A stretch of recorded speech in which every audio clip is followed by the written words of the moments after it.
დანა, დიანა რამე სახლში ამბობს, სმაილ დამშვიდდი, რანაირად ეცოდინება.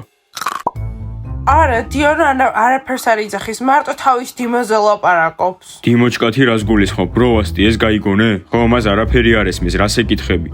მე არ მესმის არაფერი? ყოველ დღე თავის ოთახში, თავის ბალიში ტირის ხოლმე და დიმა ძალიან მიყვარხარ, ასე იძახის ხოლმე, გაიგეთ? ყველაფერი შევჭამე, კიდევ ხომ არ გაქვთ ესეთი კინდერი? კინდერი არ მოქვს, მხოლოდ ჩუპა-ჩუპსია. აიღე. მიდი, კიდე მკითხე რაღაცეები, ყველაფერს კი პასუხებ. ბროვასტ, რა კითხვა დაუსვა? კითხე ვის ელაპარაკება ხოლმე ტელეფონით. დანოჩკა, დიანა ვის ელაპარაკება ხოლმე სახლში ტელეფონით. იქნებ სახელები გაიგე.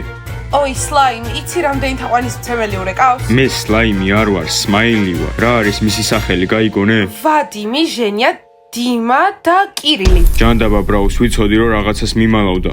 ახლა რა უნდა გავაკეთო? რა უნდა ქნა? უნდა ათქმევინო ვინ არიან ეს თაყვანისმცემლები. სლაიმ, მე მოგცემ რჩევას. დაშორდი დიანას, გაიგე, დაშორდი. დანა, რას გულისხმობ დაშორებით? არ მინდა დიანასთან დაშორება. მომისმინე სმაილ, ჯერ დიანას დაელაპარაკე და მერე გადაწყვიტე. რა არის აქ გადასაწყვეტი? დაშორდი მეთქი და შენი თავისთვის უკეთეს